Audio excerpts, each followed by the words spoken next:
All right, with this combination, I'm going to be using a 1/2-inch super band. Again, this can be your tubing with a handle on it. Just make every effort to not get into a bunch of squeezing. So either catching it around the thumb, palm of the hand, or catching it at the wrist if you're using some of the tubing. So we're going to go through pull-throughs, and then we're going to work on some scapular retraction.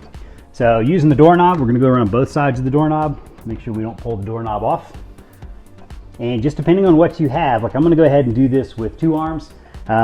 It can be done one at a time if you want. And what we're trying to do is not necessarily recreate your position in the water, because obviously this doesn't look like it, but we're simply trying to engage a pattern. And remember, we don't want to go crazy with these, so we're going to keep the rep count at about 15, and I don't mind taking it to 20 or maybe even up to 30, but what I don't want to do is try to make up for swim fitness using dry land techniques. All that's going to do is take you down the road to shoulder injury.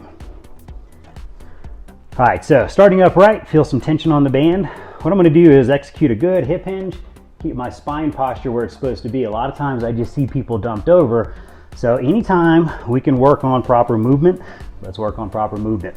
Maybe it'll become second nature over time. All right, so starting out, shoulders are up, little internal rotation, so elbow is up, and then 2 ways to think about it. 1, drive your shoulder blades away from your ears, or sorry, drive your shoulder blades down your back into your back pockets. Or the second way is simply drive your shoulders away from your ears. Take home message, get those shoulders away from your ears, drive this movement through your lat. I think we're on about 7, 8,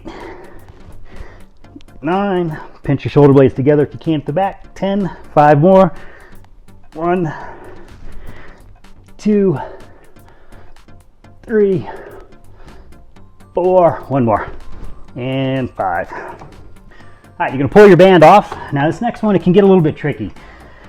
Obviously we're trying to make do with the equipment we have, so we don't have the ability to go, oh, just a smidge harder, a smidge easier. The way we do that is we manipulate body position. Forgot, we're gonna keep this around the doorknob. All right, so with your Y, we're gonna go into a half kneeling position. Simply means 1 knee down, 1 up. Good lumbo-pelvic posture, tuck the butt under and hold. Perfect world, if I can manipulate the weights, this would be a 1-arm Y position. I can't do it with this band. So what I'm gonna do is actually hook this at the elbow, go back into my position, and then think kind of like a reverse pec deck. You guys probably aren't gym rats, but I used to love this machine doing this to build our pecs up. So all we're gonna do is the opposite direction, and I go ahead and ghost ride the other arm, you'll get a better contraction in your back. So at the elbow, opposite side of your forward foot, and 1.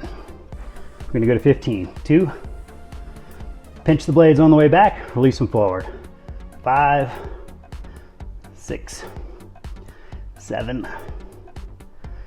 Keep that low back position where it's supposed to be. Tuck your butt under. Catchphrase, tight gut, tight butt. That'll keep your position nice and stable. 4 more. 1, 2. Remember, if exact numbers mean something to you, don't follow my count. 1 more. And now I'm gonna swap sides. So catching at the elbow, change your leg position. Remember, we want the band on the opposite side of your forward leg, and pinch them back and release. 2, 3. We don't want upper trap sensation, so this should all be backside of the shoulder, between the shoulder blades. 8,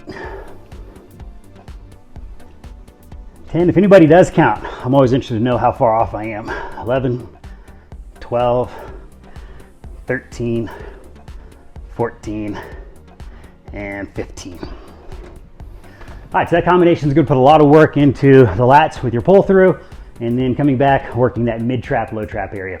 So either start the video over and go through it 2 more times, or shut me up, but go through it 2 more times.